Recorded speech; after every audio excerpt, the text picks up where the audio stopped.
Assalamualaikum warahmatullahi wabarakatuh. Kami dari kelompok 4 akan memaparkan materi mengenai lingkungan pemasaran. Namun sebelum memasuki pemaparan materi, izinkan kami untuk memperkenalkan anggota kelompok kami terlebih dahulu. Saya sendiri, Lang Saputro, bersama kedua rekan saya, Nindya Mustika dan Halimah Hastuti. Baiklah, langsung saja memasuki pemaparan materi yang pertama, akan disampaikan oleh pemateri. Mohon disimak dengan seksama. Oke. Assalamualaikum warahmatullahi wabarakatuh. Saya Nindya Mustika. Nah, di sini saya akan menyampaikan materi dari kelompok 4, yaitu yang berjudul tentang lingkungan pemasaran. Nah, baik, langsung saja kita ke materi yang pertama. Nah, teman-teman, sebelum kita membahas tentang apa saja ruang lingkup dari lingkungan pemasaran, maka sebelumnya kita akan membahas tentang definisi dari pemasaran dan juga lingkungan pemasaran. Nah, untuk definisi dari pemasaran, pasti teman-teman sudah tidak asing lagi ya, di mana pemasaran itu bisa diartikan sebagai suatu proses perpindahan barang dan jasa dari tangan produsen ke tangan konsumen. Nah, sedangkan untuk pengertian dari lingkungan pemasaran sendiri, menurut Philip Kotler, yaitu suatu lingkungan perusahaan yang terdiri dari pelaku dan kekuatan di luar perusahaan yang mempengaruhi kemampuan manajemen pemasaran untuk membangun dan mempertahankan hubungan yang berhasil dengan pelanggan. Nah, kemudian masuk ke pembahasan kita yang selanjutnya, yaitu ruang lingkup lingkungan pemasaran. Nah, lingkup lingkungan pemasaran ini tuh dibagi menjadi dua, yaitu ada ruang lingkup makro dan juga ruang lingkup mikro. Nah, di sini saya akan membahas tentang ruang lingkup mikro perusahaan. Apa sih ruang lingkup mikro itu?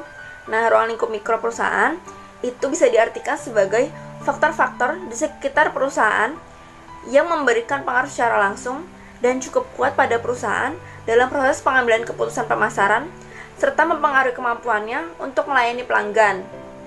Nah, ruang lingkup mikro ini itu dibagi menjadi 6 faktor, yaitu ada perusahaan, pemasok, pesaing, perantara, pelanggan, dan juga masyarakat. Mari kita bahas satu persatu faktor-faktor yang terdapat di dalam lingkungan mikro suatu perusahaan. Faktor yang pertama yaitu ada perusahaan itu sendiri. Nah, mengapa perusahaan itu disebut sebagai lingkup mikro perusahaan? Karena perusahaan itu terdiri dari berbagai macam divisi, di mana divisi tersebut itu harus saling terkait untuk membentuk suatu strategi pemasaran. Jadi contohnya begini, di dalam suatu perusahaan itu kan terdiri dari berbagai macam divisi. Contohnya terdapat divisi produksi, divisi pemasaran, divisi top manajemen, dan juga middle manajemen. Nah, maka berbagai macam divisi tersebut itu harus saling berkaitan untuk membentuk suatu rencana pemasaran. Kemudian faktor yang kedua yaitu adalah pemasok. Pemasok ini itu terdiri dari perusahaan dan juga individu yang menyediakan sumber daya yang dibutuhkan oleh perusahaan kita. Nah, pemasok ini itu berperan sangat besar bagi lingkungan pemasaran karena pemasok itu akan menyediakan bahan yang nantinya itu akan diolah atau diproduksi oleh perusahaan kita untuk dijadikan sebuah produk. Kemudian selanjutnya yaitu ada perantara pemasaran. Nah, perantara pemasaran ini berperan untuk membantu dalam kegiatan promosi, penjualan, dan juga distribusi kepada pembeli akhir. Nah, perantara pemasaran ini dibagi menjadi 4, yaitu ada middleman, perusahaan distribusi fisik, biro jasa pemasaran, dan juga perantara keuangan.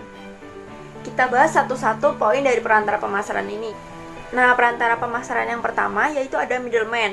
Middleman itu adalah individu ataupun perusahaan yang membantu mendekatkan atau mendapatkan pelanggan bagi perusahaan.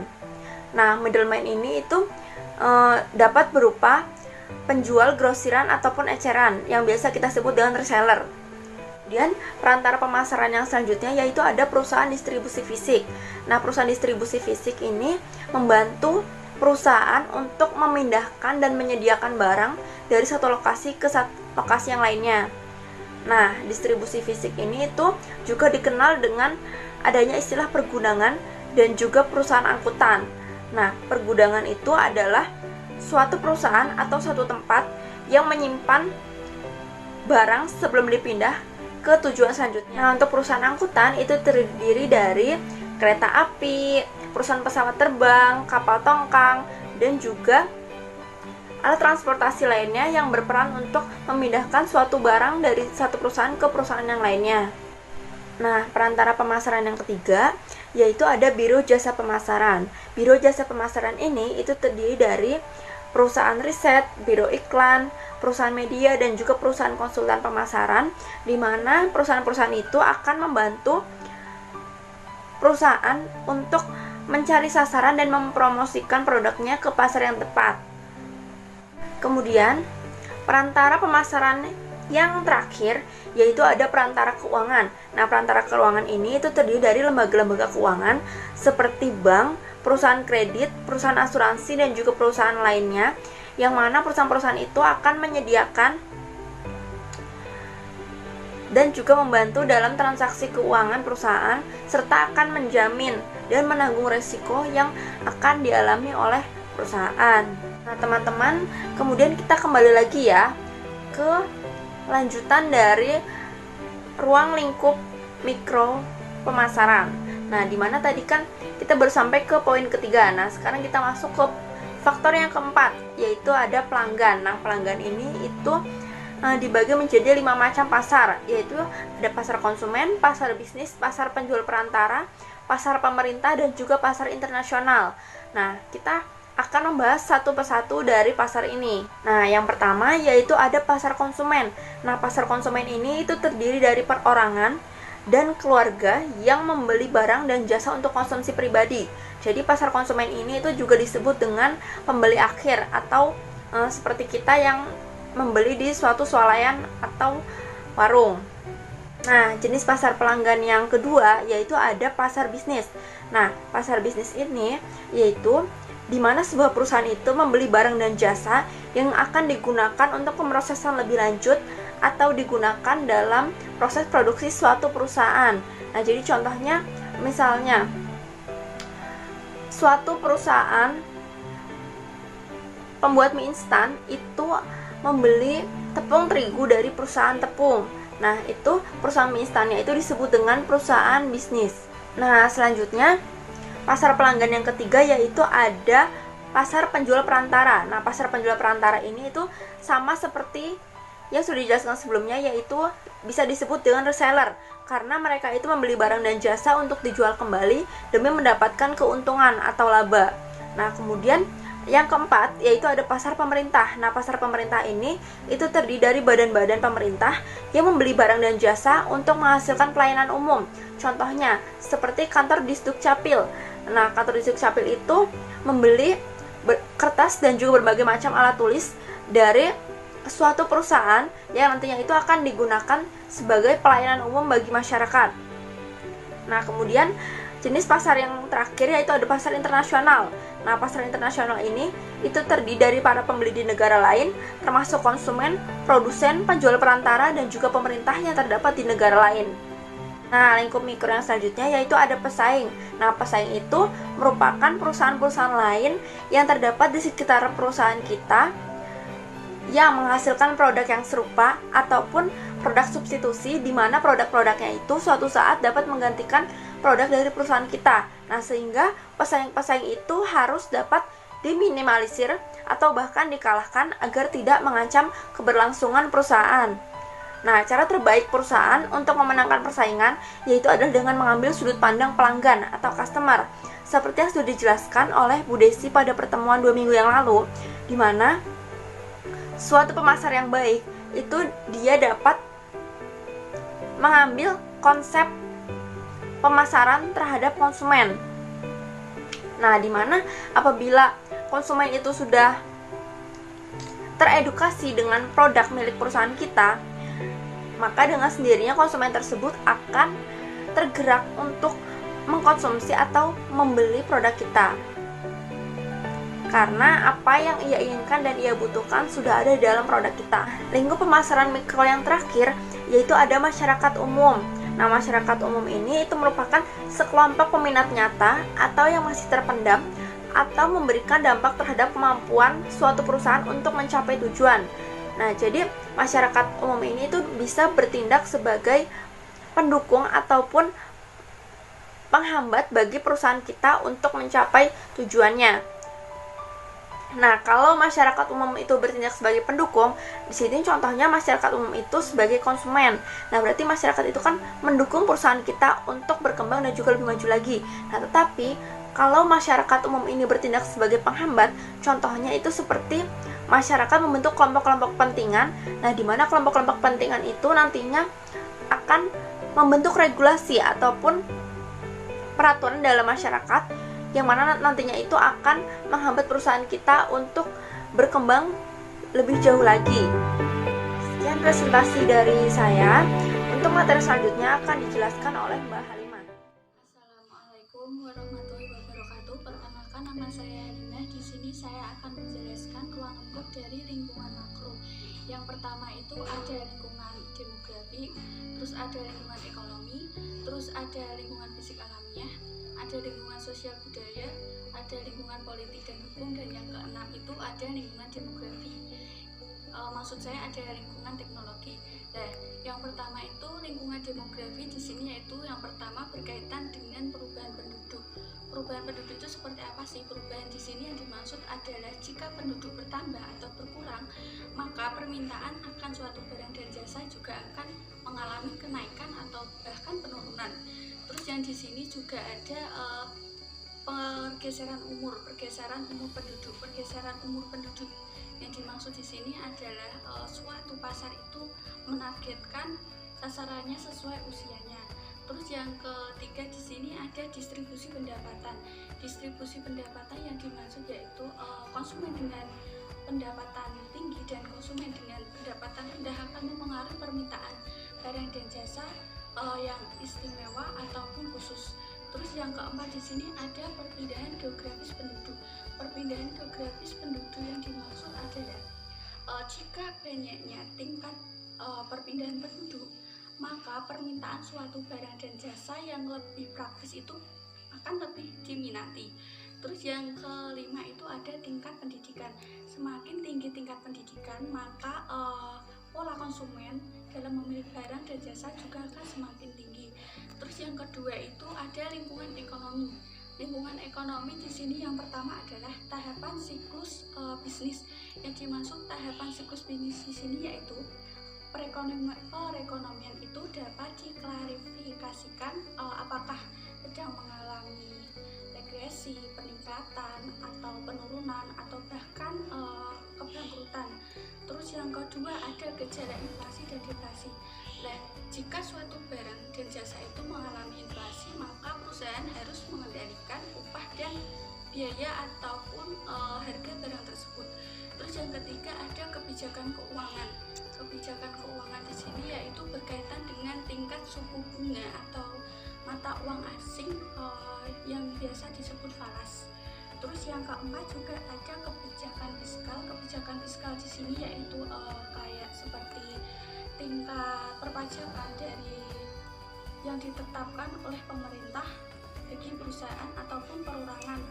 Terus yang kelima itu ada neraca pembayaran internasional, itu berkaitan dengan perdagangan luar negeri. Terus di sini juga ada lingkungan fisik alamiah, yaitu yang pertama itu berkaitan dengan kekurangan bahan mentah. Contohnya itu seperti kekurangan bahan mentah yang dapat diperbarui ataupun tidak dapat diperbarui. Terus yang kedua juga ada peningkatan biaya energi, yaitu sehubungan dengan nilai secara umum. Terus yang ketiga itu ada kenaikan tingkat pencemaran. Kenaikan tingkat pencemaran di sini yaitu biasanya dilakukan oleh industri-industri yang menyalahi dengan melakukan pencemaran lingkungan tanpa tanggung jawab. Terus yang keempat itu ada campur tangan pemerintah yang berkaitan dengan sumber daya alam seperti kayak peraturan perundang-undangan yang menjelaskan atau seperti menekankan bahwa ada peraturan yang dibuat oleh pemerintah tersebut. Yang selanjutnya yaitu faktor lingkungan teknologi. Jadi setiap teknologi itu menimbulkan akibat-akibat jangka panjang yang tidak bisa diramalkan. Tingkat pertumbuhan ekonomi juga sangat ditentukan oleh faktor teknologi yang berkembang. Jadi para pemasar itu perlu mengamati kecenderungan teknologi, antara lain yang pertama yaitu tentang laju percepatan pertumbuhan teknologi. Revolusi di bidang teknologi akan memberikan dampak yang amat berarti terhadap pola konsumsi dan sistem pemasaran. Yang kedua yaitu peluang pembaruan yang tak terbatas. Tantangan dalam setiap kasus bukan saja berhubungan dengan masalah teknik, tetapi juga masalah dagang, yaitu mengembangkan bentuk-bentuk praktis yang dapat disediakan dari produk-produk tertentu. Yang ketiga yaitu anggaran biaya penelitian dan pengembangan yang besar. Saat ini kebanyakan penelitian itu dilaksanakan oleh tim-tim peneliti laboratorium ketimbang penelitian individual, sehingga biaya yang dibutuhkan itu sangat besar. Yang keempat itu konsentrasi pada penyempurnaan kecil dan bukan penemuan yang besar. Sebagai akibat biaya yang tinggi, maka banyak perusahaan yang lebih suka melakukan penyempurnaan kecil pada produknya timbang mencoba-coba dalam penemuan produk yang tampak lebih besar dan penting. Dan yang terakhir, yang kelima, yaitu pengaturan perubahan teknologi yang meningkat. Perubahan teknologi menghadapi tantangan bagi perusahaan yang melihat sebagai ancaman terhadap alam, kebebasan pribadi, kesederhanaan, dan bahkan terhadap ras manusia. Para pemasar perlu memahami lingkungan teknologi yang berubah-ubah dan bagaimana teknologi baru dapat melayani berbagai kebutuhan manusia. Yang selanjutnya yaitu lingkungan politik dan hukum. Di sini implikasi bagi manajemen pemasaran itu ada 3. Yang pertama yaitu jumlah perundang-undangan pokok yang mengatur bisnis. Terus pelaksanaan undang-undang oleh biro pemerintah yang berubah-ubah. Dan yang ketiga pertumbuhan kelompok-kelompok. Yang terakhir yaitu faktor lingkungan sosial dan budaya. Di sini ciri-ciri dari kebudayaan disebutkan ada 3. Yang pertama, nilai-nilai budaya yang bertambah kuat. Yang kedua, setiap budaya mempunyai sub-budaya. Dan yang ketiga, nilai-nilai budaya sekunder berubah dari waktu ke waktu. Yang selanjutnya yaitu analisis lingkungan pemasaran menggunakan analisis SWOT, terdiri dari strength, weakness, opportunity, dan threat. Strength atau kekuatan. Strength di sini yaitu analisis kekuatan mengenai situasi ataupun kondisi yang dimiliki oleh suatu organisasi atau perusahaan pada saat ini. Sedangkan weakness atau kelemahan yaitu analisis kelemahan mengenai situasi ataupun kondisi yang dimiliki suatu organisasi. Terus opportunity, peluang. Ini mengamati peluang mengenai situasi atau kondisi yang berada di luar suatu organisasi. Dan yang terakhir yaitu threat atau ancaman. Cara menganalisis tantangan atau ancaman yang harus dihadapi oleh suatu perusahaan. Dan yang terakhir yaitu manfaat analisis SWOT. Jadi analisis SWOT ini merupakan suatu teknik analisis yang dimana ini merupakan teknik analisis yang paling dasar yang bermanfaat untuk melihat suatu objek atau topik dalam pembahasan ataupun suatu permasalahan dari 4 sisi atau 4 sudut pandang yang berbeda, dari segi kekuatan, kelemahan, peluang, dan ancaman. Jadi hasil analisis dari analisis SWOT ini merupakan suatu bentuk arahan ataupun rekomendasi untuk mempertahankan kekuatan dan untuk menambah keuntungan dari segi peluang yang ada.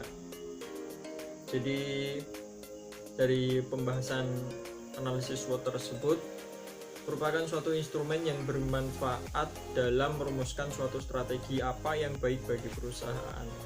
Jadi analisis ini berperan sebagai alat untuk meminimalisir kelemahan yang terdapat dalam suatu perusahaan ataupun organisasi serta menekan dampak ancaman yang timbul dan harus dihadapi oleh suatu perusahaan. Demikian presentasi kami, kurang lebihnya kami mohon maaf. Sekian, terima kasih atas perhatiannya, mohon maaf atas segala kekurangannya. Wabillahi taufiq wal hidayah. Wassalamualaikum warahmatullahi wabarakatuh.